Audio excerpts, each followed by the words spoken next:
অনেকেই বলে থাকেন শুধুমাত্র সীতাকুণ্ড ভ্রমণ করলেই বাংলাদেশের অর্ধেক সৌন্দর্য উপভোগ করা যায়, যেখানে রয়েছে মেলঘুম, পাহাড়, ঝর্ণা, সমুদ্র ও অন্যান্য প্রাকৃতিক সৌন্দর্যের এক অনন্য রূপ, যা সীতাকুণ্ডের সৌন্দর্যকে এক অনন্য উচ্চতায় নিয়ে গেছে।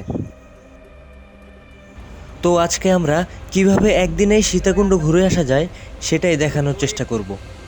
প্রথমে আমরা লক্ষ্মীপুর থেকে বাসে উঠে পড়লাম। জনপ্রতি টিকিট 550 টাকা। যেহেতু আমরা ঈদের সিজনে যাচ্ছি, এজন্য ভাড়াটা একটু বেশি। সবাই আমরা যাওয়ার জন্য প্রস্তুত। আমরা রওনা দিলাম চট্টগ্রামের উদ্দেশ্যে। আমরা বাস থেকে নেমে পড়লাম জোরারগঞ্জে। বাস থেকে নেমেই হাঁটা শুরু করলাম মেলঘুমের উদ্দেশ্যে। যেহেতু মেলঘুম একটি নির্জন এলাকা, সেখানে খাওয়া দাওয়ার মতো ওই অবস্থাটা নাই, তো আমরা এখানে হালকা নাস্তা করে নিলাম। নাস্তা খরচ জনপ্রতি 50 টাকা। আমরা এখন যাচ্ছি মেলঘুমের উদ্দেশ্যে।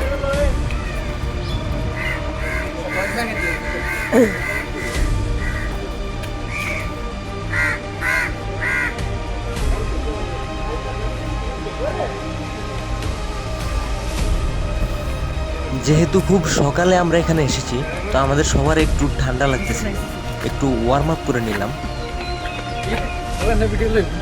তবে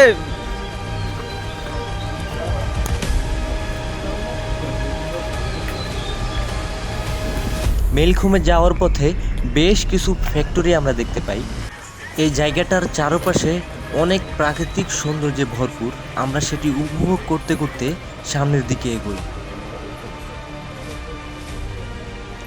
এই সম্পূর্ণ জায়গাটায় আমাদের জন্য একটা নতুন জায়গা, তো এই জন্যই যেতে আমাদের একটু সময় লাগতেছে। এসব রাস্তায় হাঁটতে হাঁটতেই মন ফুরফুরা হয়ে ওঠে। পাখির কিচিরমিচির, সূর্যোদয়ের দৃশ্য সবকিছুই একদম মনোমুগ্ধকর। সূর্যোদয় দেখতে দেখতে আমরা মেলঘুমের মূল যাত্রাপথের দিকে অগ্রসর হচ্ছি। মেলঘুমে ঢোকার আগে আমরা এটা একদমই আশা করি নাই যে এখানে একটা রেলওয়ে পথ থাকবে। তো রেলওয়ে পথটা অনেক সুন্দর, এজন্য সবাই আসলে আমরা ফটোশ্যুট করতে ব্যস্ত হয়ে পড়ি। ফটোশ্যুট শেষ করেই আমরা মেলঘুমে রওনা দিব। ভিতরে যাওয়ার আগে অনেক প্রাকৃতিক সৌন্দর্য দেখতে পাবেন। এখানে একটি সরু পথ আছে, যে পথ দিয়ে আসলে মেলঘুমের ভিতরে ঢুকতে হয়। তো আমরা সেই পথেই অগ্রসর হচ্ছি। আমরা এখন একটু উপরের দিকে উঠব, সম্ভবত এটি পাহাড়ি রাস্তা। তো চলুন দেখা যাক সামনে কি আছে। রাস্তা দেখে মনে হচ্ছে হয়তো আমরা খুব কাছাকাছি চলে এসেছি। এই জায়গাটা এত সুন্দর, নিজের কয়েকটা ভিডিও ধারণ করে নিলাম। আসলে সব সৌন্দর্য ক্যামেরাতে ওইভাবে দেখানো যায় না, তো যতটুকু দেখা যায় উপভোগ করুন। আমরা যত আসলে ভিতরের দিকে যাচ্ছি, কেমন একটা অদ্ভুত অনুভূতি হচ্ছে। এখানে ঢোকার আগে অনেকগুলো ফল গাছ দেখতে পেলাম। এগুলো আসলে ধরা নিষিদ্ধ। এখানে ভৌতিক কিছু কারবার আছে, যেগুলো আমরা স্থানীয় লোকদের থেকে শুনতে পেলাম। এই জায়গাটা আসলে খুবই বিপজ্জনক। এখানে সরু সরু পাথরের কোনা।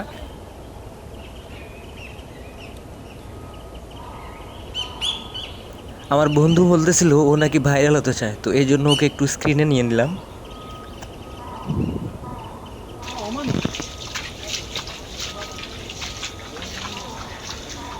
আমরা মেলঘুমের গহীন জঙ্গলের ভিতর দিয়ে যাচ্ছি। চারিপাশে পাহাড় আর মাঝখানে একটা সরু পথ। এটা একটা খুবই রিস্কি জায়গা, তবে যখনই আসবেন প্রচুর লোকজন নিয়ে আসবেন। যতই সামনে এগোচ্ছে কেমন গা শিউরে উঠছে। তো যাই হোক, চলে যেহেতু এসেছি, বাকিটুকু যেতে হবে। দেখি আর কতটুক রাস্তা বাকি আছে। এখানে চারিপাশে দেখতে পাচ্ছেন খুবই ভয়ানক ভয়ানক গা ছমছম অবস্থা।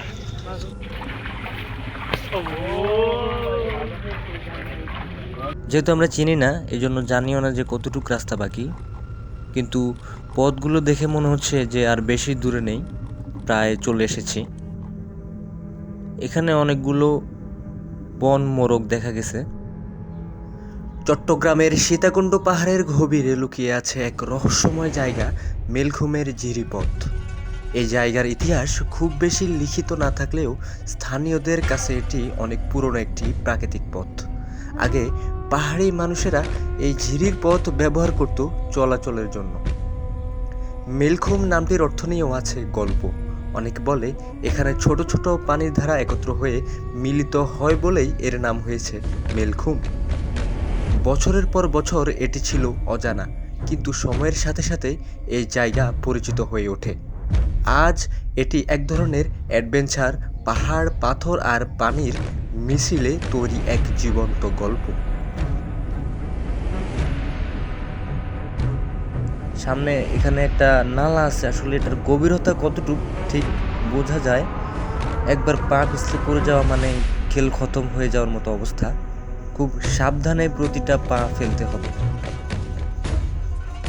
এই পথটা আসলে একটা গুহার মতো দেখা যায়। এই পাথরগুলো খুব পুরনো ছিল, যে পিছন থেকে কেউ যেন আসছে, কিন্তু আমরা সবাই এখানে সামনেই আছি। আওয়াজ ভেসে আসতেছে কোনো কিছুর। এটা আসলে একটা মানে ভৌতিক কিছু একটা হবে হয়তো। আমরা আসলে এই অবস্থায় আর সামনে এগুচ্ছি না, যেহেতু সরকার থেকে এটা নিষিদ্ধ। তো আমরা এখন ওখান থেকে বের হয়ে মেন রোডে উঠে বাসে উঠে পড়লাম, একটা নতুন জায়গায় রওনা দিলাম। আমরা এখান থেকে যাব হচ্ছে সীতাকুণ্ড বাজারে। আমরা যাচ্ছি হচ্ছে সীতাকুণ্ডে। যাবে রোদ। আমরা প্রকৃতি দেখতে দেখতে সীতাকুণ্ডের উদ্দেশ্যে রওনা দিয়ে দিলাম। রাস্তাটা খুবই সুন্দর, যে কারণে দেখতে খুব ভালো লাগছে। চট্টগ্রামের সীতাকুণ্ডে মেঘের ছোঁয়া আর পাহাড়ের নিস্তব্ধতার মাঝে দাঁড়িয়ে আছে এক ইতিহাস, এক বিশ্বাস। এই সেই চন্দ্রনাথ পাহাড়। সীতাকুণ্ড বাজার থেকে জনপ্রতি 20 টাকা করে চলে আসি আমরা চন্দ্রনাথ পাহাড়ে।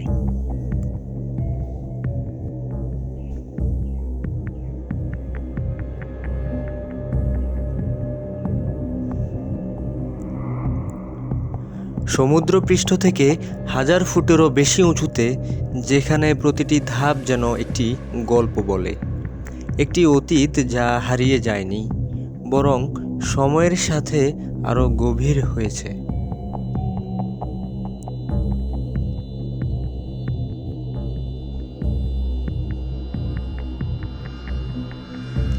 এই পাহাড়ের চূড়ায় রয়েছে চন্দ্রনাথ মন্দির। হিন্দু ধর্মাবলম্বীদের কাছে এটি শুধু একটি মন্দির নয়, এটি এক পবিত্র তীর্থস্থান।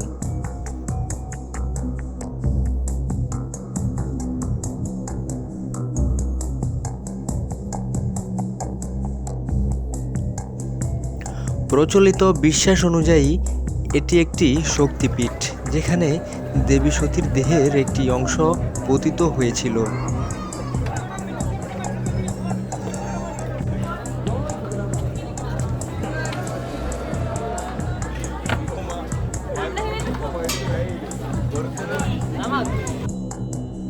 তাই শত শত বছর ধরে সাধু সন্ন্যাসীরা এখানে এসেছেন, ধ্যান করেছেন, প্রার্থনা করেছেন, আর রেখে গেছেন তাদের আত্মার ছোঁয়া।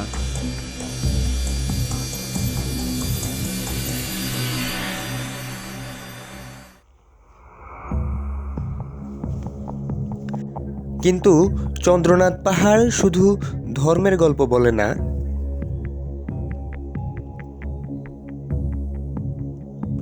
এটি বলে প্রকৃতির গল্প, সবুজের গল্প, নীরবতার গল্প।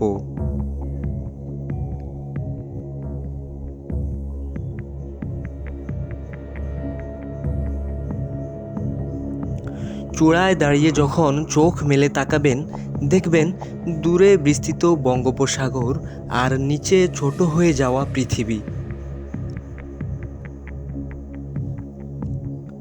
তখন বুঝবেন এই জায়গাটা শুধু একটি ভ্রমণ নয়, এটি এক অনুভূতি। চন্দ্রনাথ পাহাড়, যেখানে ইতিহাস, বিশ্বাস আর প্রকৃতি একসাথে শ্বাস নেয়। তো আমরা এখন নিচের দিকে চলে যাচ্ছি। নিচে নামতে নামতে প্রকৃতি উপভোগ করতে করতে যাচ্ছি। পৃথিবীটা যেন ছোট মনে হচ্ছে এখানে দাঁড়িয়ে।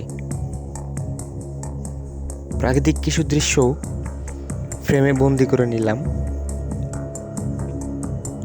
সেখান থেকে আমরা চলে যাচ্ছি গুলিয়াখালী সি বিচের দিকে। জনপ্রতি 70 টাকা চেঞ্জি বাড়াতে আমরা চলে আসছি গুলিয়াখালী সি বিচে। এখান থেকে একটু 5 মিনিট হাঁটতে হবে। আমরা হেঁটে হেঁটে ভিতরের দিকে যাচ্ছি। এই বাজারটা পার হয়ে আমরা সি বিচের দিকে যাব।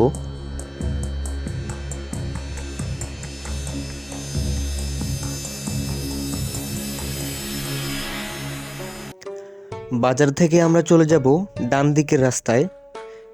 এখানে একটা সরু রাস্তা আছে, এই রাস্তা ধরে আমরা চলে যাব।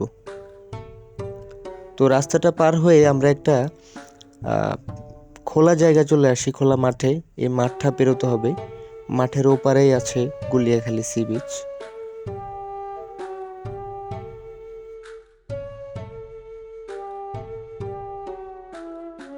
চট্টগ্রামের সীতাকুণ্ডে অবস্থিত গুলিয়াখালী সি বিচ একটি ভিন্নধর্মী সমুদ্র সৈকত। এখানে বালির বদলে দেখা যায় সবুজ ঘাসের বিস্তৃতি, যা জোয়ার ভাটার সাথে প্রতিনিয়ত রূপ বদলায়। এখানে রয়েছে ম্যানগ্রোভ বন। নদীর পলি আর সমুদ্রের প্রভাবে গড়ে ওঠা এই জায়গা একসময় ছিল নির্জন চর ভূমি।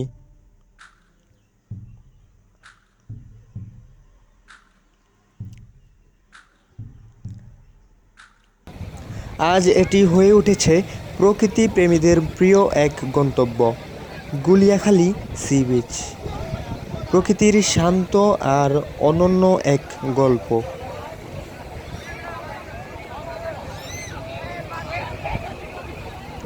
যেখানে আসলেই মন ভরে যায়।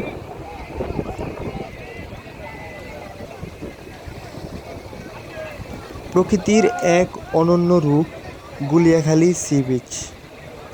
এটাকে অনেকেই দ্বিতীয় কক্সবাজার হিসেবে মনে করেন। তো আজ এই পর্যন্তই। সবাই সুস্থ থাকুন, ভালো থাকুন। আসসালামু আলাইকুম।